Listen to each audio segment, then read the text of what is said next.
오늘 또 날씨가 갑자기 추워졌습니다. 겨울이 언제 다 지나가나 했는데 벌써 입춘도 지나고 이제 끝추위가 우리 가운데 찾아온 것 같습니다. 좀 많이 춥지만 또 우리 믿음으로 진력을 다하고 새 봄을 맞이하길 소망합니다. 저는 오늘 행복의 조건이란 제목으로 시편 1편을 통해 우리 가운데 주신 하나님의 말씀을 깨닫기 원합니다. 요즘 인간의 조건이라는 TV 프로그램이 방영되고 있습니다. 이 착한 예능이라고 해서 참된 인간의 행복이 무엇인지, 참된 인간성의 이 회복이 무엇인지 고민하면서 실제로 차도 안 타고 다녀보고 돈도 안 써보고 쓰레기도 안 만들어 보면서 이렇게 살면서 웃고 떠드는 그냥 예능 프로그램입니다. 그래서 우리도 한번 질문을 해봅니다. 현대 한국 사회를 살아갈 때 행복의 조건은 무엇일까? 아마 각자의 필요에 따라 그 대답은 다를 것 같습니다. 그리고 각 세대마다도 조금씩 달랐던 것 같습니다. 60년대에서 90년대 이르기까지 사회도 그리고 교회도 엄청난 성장을 했습니다. 당시 좀 더 행복하게 살기 위한 가장 큰 사회적 목표가 있었다면 경제발전이었습니다. 잘 살아보세요였어요. 그런데 이렇게 급속하게 성장만 하다 보니 뭔가 부작용이 있었던 것 같습니다. 사회가 삭막해지고 여러 가지 사회 문제들이 하게 되고 사람들이 마음에 병이 들었다고들 하기 시작합니다. 그러다 보니 이제 또 다른 유행이 일어났습니다. 얼마 전까지 유행이었고 또 아직까지 큰 관심사입니다. 바로 힐링에 대한 것입니다. 치유함에 대한 목마름인 것입니다. 앞만 보고 열심히 달리다가 보니 여기저기 났던 그 마음의 상처들이 아파오는 것입니다. 돈을 많이 벌고 잘 사는 것도 중요하지만 이 상처들도 해결해야 한다는 것입니다. 그래서 이제 한국 사회에서 누려야 되는 행복은 조금 더 까다로워진 것 같습니다. 물질적인 풍요와 함께 마음의 안정감, 치료됨, 마음의 평안까지도 함께 있는 그것이 참된 행복이라고 하기 때문입니다. 돈과 평안이 행복의 전제 조건이라고 하는 겁니다. 그런데 이렇게 부와 안락함을 누리며 살아가는 것에 정말 참된 행복이 있습니까? 그것이 사회가 말하는 행복의 전제 조건이니까 그 목적을 위해서 하루하루 살아가야 하는 것입니까? 다시 또 우리에게 질문해 봅니다. 정말 거기에 참된 평안함이 있는가? 뭐든 다 할 수 있어서 행복한가? 사람을 마음껏 부릴 수 있어서 행복한가? 삶이 편리해져서 행복한가? 스마트폰이 생기고 그것들을 활용해서 행복한가? 그것이 아니라면은 성도에게 있어서 행복의 조건은 무엇인가?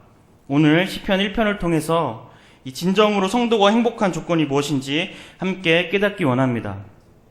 먼저 살펴볼 것은 시편 1편에 나오는 복 있는 사람이라는 구절의 뜻입니다. 시편 1편을 한번 같이 다시 읽어보도록 하겠습니다. 복 있는 사람은 악인들의 꾀를 따르지 아니하며 죄인들의 길에 서지 아니하며 오만한 자들의 자리에 앉지 아니하고. 이 1편에 나타나 있는 복 있는 이라는 말은 행복함, 행복함은 무엇이다 라는 뜻입니다. 그런데 이 시편 1편에 나오는 복이라는 이 원어는 창세기 12장에 하나님이 아브라함에게 너는 복이 될지라 라는 그 단어와는 다릅니다. 축복, 축도, 선물이라는 이 창세기 12장의 단어와는 조금 구분됩니다. 이 창세기 12장의 복은 타인이 누구에게 잘됨을 기원하는 의미를 갖는다면 이 시편의 1편의 복 있는은 행복한 사람의 상태를 설명해주기 위한 단어입니다. 즉 행복한 사람의 상태는 어떠한 상태다라고 설명해주는 단어입니다. 받을 복에 대한 것이기보다는 받은 복에 대한 것입니다. 이 단어는 정직하게 살다 계속해서 나아가다라는 단어에서 나왔습니다. 그래서 이 행복한 상태, 그것은 누군가로부터 자동적으로 주어지기보다는 적극적인 어떤 행동에 의한 결과와 그로 인한 상태라고 할 수 있습니다. 동시에 이 복 있는이란 단어는 미래에 대한 약속을 갖고 있습니다. 무엇보다도 심판의 자리인 망하는 곳으로 쫓겨나는 것을 피하고 하나님께 인정받을 것이라는 약속을 갖고 있는 것입니다. 그러므로 여기 복 있는은 인생의 방향성과 가치관을 하나님께 두고 있는 상태를 설명해 주기 위한 단어입니다. 즉 성도들이 인생에서 하나님을 추구해야 된다고 가르치는 것입니다. 구원받은 성도가 믿음으로 살면서 거룩한 성도로서의 의무와 책임을 다하는 것, 그 태도와 행위 자체가 복 있는 상태인 것입니다. 가장 행복한 상태인 것입니다. 또한 궁극적으로 나중에 피하게 될 심판에 대한 약속 역시 소망하며 살게 되는 것입니다. 그것이 바로 여호와께서 인정하시는 의인의 삶입니다. 바로 그 의인의 삶을 사는 것이 성도들에게는 가장 행복한 삶인 것입니다. 그렇다면 이 행복한 삶을 살게 되는 성도의 행복의 조건의 구체적인 내용은 무엇일까요? 그것들이 1절에서 3절에 잘 나타나 있습니다. 첫 번째로 성도의 행복의 조건은 세상의 원리를 따르지 않는 것입니다. 1절 다시 한번 제가 읽어보겠습니다. 복 있는 사람은 악인들의 꾀를 따르지 아니하며 죄인들의 길에 서지 아니하며 오만한 자들의 자리에 앉지 아니하고, 이 1절에 나와 있는 세 개의 구절, 악인들, 죄인들, 오만한 자들은 그 의미가 서로 이렇게 상응함을 볼 수 있습니다. 악인들의 꾀, 죄인들의 길, 오만한 자들의 자리는 그 악한 행동이 서로 연결되고 또 점차 강화되고 있는 느낌을 줍니다. 실수에서 습관으로, 이제 습관에서 굳어짐으로 그 악행이 구체화되어가는 인간의 죄성이 잘 드러나 있습니다. 이 세 구절들을 보면서 그 악행이 어떻게 연결되는지 한번 깨닫기 원합니다. 첫 번째, 이 악인들은 일반적으로 하나님을 대적하는 무리를 뜻합니다. 두 번째 구절인 죄인들은 표적에서 벗어난 사람을 뜻합니다. 세 번째 구절은 오만한 자들에서 그 정점을 이룹니다. 이 오만한 자는 경멸하다라는 의미를 갖고 있습니다. 오만한 자는 자신이 왕된 것처럼 생각하며 모든 것을 자신이 해결할 수 있다면 교만함으로 그 자리에 앉아있는 것입니다. 그리고 그 각 사람들 뒤에 따라붙은 따르다, 서다, 앉다라는 행동의 표현 역시 점점점 그들의 행동과 태도를 악화시키는 것을 보게 됩니다. 따르다라는 단어는 걷고 오고 가는 일상적인 행위를 나타냅니다. 두 번째 구절에 서다는 머무르다, 지탱하다라는 뜻을 갖고 있습니다. 이것은 지속적인 참여의 행위를 나타내죠. 즉 어느덧 악한 꾀를 따라 사는 것이 몸에 배어서 삶의 방식과 태도가 된 것입니다. 그리고 여기 앉다라는 단어는 재판장의 모습을 떠오르게 합니다. 이것은 결국 단순한 참여가 아닌 이젠 주도권을 가지고 있음을 보여줍니다. 이 오만한 자가 경멸하다는 의미를 갖고 있기에 결국 오만한 자는 하나님을 경멸하는 자리에 앉아있는 자들인 겁니다. 풀어보면 이렇습니다. 하나님을 대적하는 무리들이 진리가 아닌 것으로 진리라고 속이며 꾀를 냅니다. 이 꾀대로 살아야 성공한다고 말입니다. 그리고 표적을 벗어난 잘못된 방향의 길에 서서 걸어갑니다. 이제는 습관적인 죄의 길로 나아가고 있는 겁니다. 그리고 그 결국은 자기 자신이 왕이 되는 오만한 자의 자리에 앉는 것에 있다는 겁니다. 그 정점이 바로 자기 자신이 왕이 되는 것입니다. 하나님이란 존재를 경멸하는 태도입니다. 복 있는 사람의 삶은 바로 이러한 자들의 가치관을 살지 않는 것입니다. 즉 세상의 원리에 휩쓸려 살지 않는 태도인 것입니다. 이러한 삶은 믿음의 소수였던 초대교회 성도들이 겪었던 핍박과 같은 어려움을 겪는 일입니다. 왜냐하면 성도는 세상과는 구별된 존재이기 때문입니다. 그렇게 성도는 이 땅에 다수 세상의 원리, 경제 논리, 양육강식, 적자생존, 누군가를 짓밟아야만 우리를 성공할 수 있다고 우리를 쥐고 흔드는 그 원리대로 따라 살 수 없습니다. 성도는 그와는 반대로 샬롬과 돌봄의 역할을 추구하며 사는 것이기 때문입니다. 그러나 세상의 요구와 그 옥죄임은 생각보다 강력합니다. 오늘 하루만 타협하면 되지, 다른 사람들 다 그렇게 사는데 나도 그렇게 살지 않으면 도태되지 않는가, 나도 안 따르면 나한테 위기가 오는데, 매달릴 게 없어지는데, 의지할 게 없어지는데 하며 불안해합니다. 남들처럼 조금만 편법 써서 세금 조금 덜 내면 우리 아이 학원 하나 더 보낼 수 있는데 하며 갈등합니다. 하지만 그것을 약물고 거절하는 바로 그 지점에서 하나님이 새 일을 행하실 줄 믿습니다. 그것은 나를 위기의 자리로 내모는 것이지만 타협하지 않고 믿음으로 나아가는 것이기 때문에 하나님께서 더 큰 복을 주실 줄 믿습니다. 그런데 그게 참 어렵습니다. 저도 이번 설을 지내면서 한 가지 묵상한 게 있습니다. 저희 집은 아직도 명절마다 차례를 지냅니다. 구정 다음 주일 금요일일 겁니다. 아마 할머니 제사일이라 이제 말 그대로 내일 모레는 또 제사도 지냅니다. 저는 아마도 20살 때부터인가 절을 하지 않았던 것 같습니다. 처음에는 이제 교회를 부모님이 다니시지 않아서 제가 그러한 행동을 보이면 대노하실까 되게 불안해했는데 다행히 큰 마찰은 없었습니다. 그러면서 10년이 지났는데 제가 부족해서인지 여전히 제사를 지냅니다. 그런데 올해 한번 설을 지나면서 생각해 봤습니다. 과연 설날에 내가 차례상에 절 안 하는 걸로 내 믿음을 다 지킨 것인가? 설 연휴에 그 상 앞에는 절하지 않았지만 다른 수많은 우상 앞에 절하고 살진 않았나? 내 생각, 행동, 게으름, 마음, 심, 내 몸이 원하는 대로 살아가는 것, 교만함, 미움, 세상이 요구하는 거창한 원리들에 휩쓸려 사는 것, 그 수많은 것들에 절하진 않았나 되돌아봤습니다. 저는 너무나 쉽게 그 죄들의 저를 내어줬던 것을 발견했습니다. 각자의 상황에서 다 공감하실 것이라 압니다. 이처럼 우리는 눈앞의 죄를 거절하기는 너무나 연약합니다. 왜냐하면 죄는 생각보다 무섭고 강력하기 때문입니다. 멀리 있는 순교는 외치지만 당장의 배고픔 하나는 참지 못하는 우리이기 때문입니다. 우리의 힘과 능으로 대적하기에는 불가합니다. 그래서 우리들의 죄성은 끝없이 그 죄들을 즐거워하기 때문입니다. 주야로 그 죄들을 탐닉할 수밖에 없는 존재이기 때문입니다. 그렇기에 우리는 다른 것이 아닌 하나님의 말씀 앞으로 나아가야 하는 겁니다. 우리에는 그것들을 대적할 말씀의 검이 필요하기 때문입니다. 그래서 두 번째 성도의 행복의 조건은 하나님의 말씀을 그 마음에 우선으로 두는 것입니다. 이것은 세상의 원리를 따르지 않음보다 조금 더 적극적인 태도입니다. 즉 시편 1편이 성도에게 제시하는 복 있는 사람의 삶은 옳지 않은 것을 하지 않는 것에 그치지 않습니다.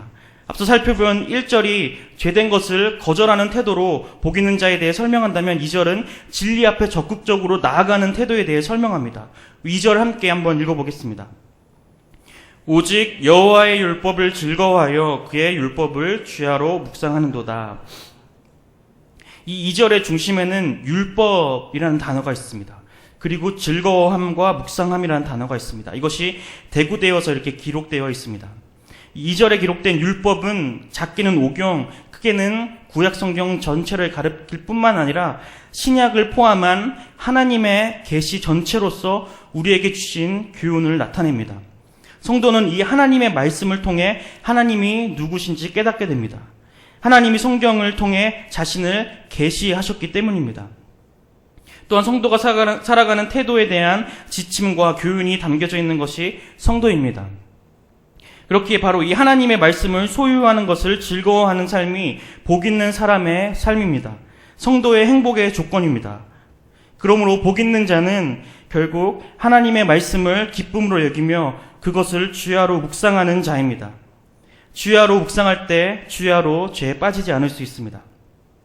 그렇다면 묵상하다는 것은 어떤 뜻이겠습니까? 묵상하다라는 뜻은 우리가 잘 알고 있듯이 깊이 생각하다, 중얼거리다 이 뜻을 갖고 있습니다. 즉 율법을 깊이 상고하고 중얼거리는 것입니다. 우리 입술로 말씀을 작게 음조리고 읽는 그것을 읽고 그것을 곱씹는 것입니다. 그렇게 이 2절에 묵상하는 행위는 명상이나 돌을 닦는 참선의 행위가 아닙니다. 우리를 비우는 행위가 아니라 율법으로 채우는 행위입니다. 우리의 재성은 무소유의 비움이 아니라 말씀을 소유하는 체험으로 그 재성이 작아집니다. 또한 이 이전에 나타난 주야라는 단어는 단순히 낮과 밤을 구분짓는 단어가 아닙니다. 이 주야라는 단어의 시상은 횟수를 뜻하는 것이 아니라 지속성을 뜻합니다. 끊임없이 하루 종일 하나님 말씀 앞에 나아가는 모습을 표현하는 것입니다. 이를 통해서 깨닫게 됩니다. 비록 우리 주위에서 일어나는 일들이나 상황들이 너무나 즐겁고 재밌고 유쾌하고 편리하고 안락할지라도 성도의 행복의 조건은 하나님의 말씀을 그 마음에 우선으로 두는 사람인 겁니다. 텔레비전, 드라마, 수다, 험담 등등 자극적인 재미들이 우리를 기쁘게 하는 것 같지만 사실은 그렇지 않습니다. 오히려 우리의 참된 기쁨과 복은 여호와 하나님께 있기 때문에 그의 말씀을 깊이 상고하는 것이 복 있는 자의 삶인 겁니다. 즐거움이 말씀 안에 있는 것이고 그것을 깨닫는 것이야말로 참 기쁨을 주기 때문입니다. 다들 이러한 경험이 있으실 겁니다. 말씀을 보면서 이전에 알지 못했던 하나님에 대해 깨닫게 되었을 때의 그 기쁨 말입니다. 그 무엇과도 결코 바꿀 수 없을 것 같은 그 기쁨을 우리 모두 경험했습니다. 그렇게 우리도 하나님 말씀을 지속적으로 묵상함을 통해 끊임없이 진리를 공급받아야 합니다. 지속적으로 묵상하기에 가장 좋은 방법은 우리 성도님들이 너무 잘하고 계시듯이 시간과 장소를 정하는 것입니다. 저처럼 집이 산만한 사람들은 봄, 가을은 견딜만 하니까 집 앞에 가로등 밑에 벤치에 나가서 읽어도 됩니다. 가장 집중하기 좋은 시간과 장소를 정해서 하나님 말씀 보는 것은 효과적인 방법입니다. 하지만 무엇보다도 우리의 마음을 정해야 합니다. 말씀을 읽다 보면 계속 읽게 되는데 한번 끊어지면은 그 페이스를 다시 회복하기가 쉽지 않습니다. 그래도 우리 다시 한번 마음을 하나님께 드리고 결단하기 소망합니다. 설 연휴를 지나면서 우리에게 혹여 흐트러진 부분들이 있다면은 다시 한번 우리 마음을 다잡기 원합니다. 그렇다면 이렇게 복 있는 자의 삶에는 어떠한 결과가 기다리고 있겠습니까? 하나님은 참된 행복과 삶의 번영을 약속하고 계십니다. 복 있는 자, 그 의인의 삶을 사는 사람의 결과와 모습이 3절에 기록되어 있습니다. 우리 3절을 함께 읽어보겠습니다. 그는 시냇가에 심은 나무가 그 잎사귀가 마르지 아니함 같으니 그가 하는 모든 일이 다 형통하리로다. 아멘. 그 결과는 오늘 말씀처럼 3절 말씀처럼 시냇가에 심겨진 나무가 되는 번영을 누리게 되는 겁니다. 모든 일이 형통함으로 나아가게 됩니다. 그래서 우리는 이 3절에 나타난 번영과 형통함이 어떠한 뜻인지 알아야 하겠습니다. 여기 시냇가에 심겨졌다라는 이 심겨졌다라는 뜻은 옮겨 심어졌다라는 뜻을 갖고 있습니다. 누군가에 의해 시냇가에 옮겨 심겨진 나무인 겁니다. 무엇보다도 여기서 중요한 것은 시냇가에 심겨졌다는 것은 생명을 공급받는 상태가 됐다는 겁니다. 또한 이것은 잠재적으로 열매를 맺을 수 있는 상태가 된 것입니다. 또 여기 시냇가라는 단어는 고대 이스라엘 지역에서는 일반적으로 마르지 않는 수로를 나타냅니다. 광개수로와 같이 물을 지속적으로 공급받는 상태입니다. 팔레스타인 지역은 건기에 비가 내리지 않아서 일반 대지에 심겨진 나무는 잘 메말라 버립니다. 하지만 이 시냇가에 심겨진 나무는 그렇지 않습니다. 시냇가는 우기에만 흐르는 일시적인 물이 아니기 때문입니다. 즉 이 시냇가에 심겨진 나무는 하나님께 끊임없이 생명을 공급받는다는 겁니다. 또 늘 살아있어서 열매를 맺고 형통한 상태가 된다는 겁니다. 이것은 오늘 복 있는 사람, 즉 행복의 조건으로 살아갈 때 누리게 될 그 번영, 그 복락에 대한 생생한 표현입니다. 이것은 보상적인 의미라기보다는 의인의 삶을 살 때 주어지는 자연스러운 결과입니다. 시냇가에 심겨진 나무가 자연히 누리게 되는 번영인 겁니다. 이처럼 시편 1편 3절에는 복 있는 사람으로 살아가는 사람들에 대한 번영의 약속이 담겨져 있습니다. 이 3절에 나와 있는 것처럼 의인의 삶이 풍족할 것이라고 말씀하고 계십니다. 여기서 이 번영은 물질적인 축복이 배제되지 않습니다. 오히려 그 의미가 잘 담겨 있습니다. 여호수아 1장 8절은 이러한 하나님의 약속과 성도의 책임 이행에 대한 내용이 잘 나타나 있습니다. 즉 하나님이 요구하시는 삶을 살 때 우리의 길은 평탄해질 것입니다. 왜냐하면은 우리의 시선과 목적이 하나님께 있다면은 우리에게 주어진 물질적 번영은 최우선의 가치로 존재하지 않기 때문입니다. 그렇게 주어진 번영은 목적이 있는 번영이기 때문입니다. 나의 번영을 통해 굶주린 누군가가 채워지기 위한 것이기 때문입니다. 나를 위한 번영이 아니라 하나님의 뜻을 위한 번영이기 때문입니다. 내 것이 아니기 때문입니다. 우리는 청지기일 뿐 번영되는 것 자체가 우리 삶의 목적이 아니기 때문입니다. 그렇기 때문에 이 3절은 결코 물질적인 풍요만을 의미하지 않습니다. 성도의 번영은 때에 따라 그에 합당한 열매를 맺는 것입니다. 인간 본래의 목적대로 살아가는 과정 그 자체입니다. 그리고 그 속에서 누리는 하나님과의 관계가 인생 속의 가장 큰 행복인 겁니다. 하나님의 뜻과 때에 열매를 맺는 것이 생명력 있는 참된 성도의 삶입니다. 우리의 행복의 조건입니다. 그것이 성도가 정말 행복해하는 번영입니다. 왜냐하면 성도는 생존이 아니라 생명을 향해 살아가는 사람들이기 때문입니다. 그렇기에 성도에게 있어서 형통함은 모든 일이 내 뜻대로 되거나 내 욕심이 채워지고 성취되는 것이 결코 아닙니다. 하나님과 함께함이, 그와 동행함이 곧 형통함인 것입니다. 물질적인 번영 자체가 아니라 생명을 공급받고 하나님과 함께하는 그 상태 자체가 형통함인 것입니다. 기도하기는 이 형통함이 저와 우리 교회 가운데 늘 함께하기를 소망합니다. 말씀을 한번 되돌이켜 봅니다. 악인들은 늘 다수로서 의인들을 꼬드깁니다. 이렇게 살아야 성공할 수 있다고, 이렇게 살아야 성공할 수 있다고 우리를 꼬드깁니다. 죄인들은 늘 의인들을 끌고 가려고 합니다. 이 길에 서 있어야 노후가 보장된다고, 또 대접받으며 살 수 있다고, 이 연줄을 붙잡아야 이러한 방식으로 살아가야 성공할 수 있다고, 잘 먹고 잘 살 수 있다고 우리를 이끌고 갑니다. 오만한 자들은 의인들을 항상 유혹합니다. 너가 이 세상의 주인이라고 말입니다.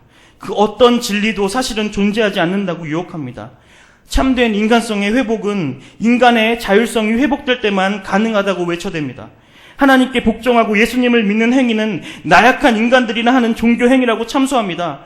그렇기에 오만한 자들은 모든 것을 너의 주권과 선택으로 해야 행복할 수 있다고 가르칩니다. 그 왕의 자리에 너 자신이 앉으라고 하는 것입니다. 옳고 그름이 아니라 좋고 싫고로 살아가라고 유혹하는 겁니다. 이것이 바로 우리가 사는 현대사회의 핵심 가치입니다. 옳고 그름이 아니라 좋고 싫고로 살아가는 것. 그러나 성경은 이러한 삶이 복 있는 사람의 삶이라고 하지 않습니다. 그것이 행복한 삶이라고 가르치지 않습니다. 이 시편 1편을 통해 행복의 조건을 짧게 줄여본다면 하나님을 즐거워하고 하나님을 경외하는 것입니다. 그런데 사단은 쾌락을 즐거워하고 너 자신을 높이라고 유혹합니다. 이 두 가지로 사는 자들은 진리에 반응할 수 없고 그 진리를 깨달을 수도 없고 그렇게 하나님의 심판에 대한 두려움을 잊어버려 가게 됩니다. 그리고 결국에는 바람에 나오는 겨와 같이 날려 의인의 회중에 들지 못하게 되는 것입니다. 그것이 곧 악인인 것입니다. 그렇기 때문에 우리는 오늘 이 말씀을 믿고 또 의지하고 기억하며 살아가야 합니다. 말씀을 맺고자 합니다. 물론 세상의 원리를 쫓아 살지 않는 것이 참 쉬운 것이 아닙니다. 그리고 시간을 내어 주야로 말씀에 집중하고 그것에만 집중하는 것도 꽤나 쉽지 않습니다. 특히 현대사회처럼 온갖 자극적이고 재미진 것들에 둘러싸인 성도들에게는 더합니다. 그러나 힘든 것이 정상입니다. 바로 그 위기의 길 위에 서 있는 것이 정상입니다. 그 분투의 자리에 앉아 있는 것, 죄와 싸우고 애태우는 그 자리가 정상입니다. 왜냐하면 이 땅에서 성도가 걸어가는 길은 편한 길도 편리한 길도 아닌 좁은 길이기 때문입니다. 그것이 예수님이 걸으셨던 길이기 때문입니다. 군중에 둘러싸여도 순종함으로 걸어가셨던 길이기 때문입니다.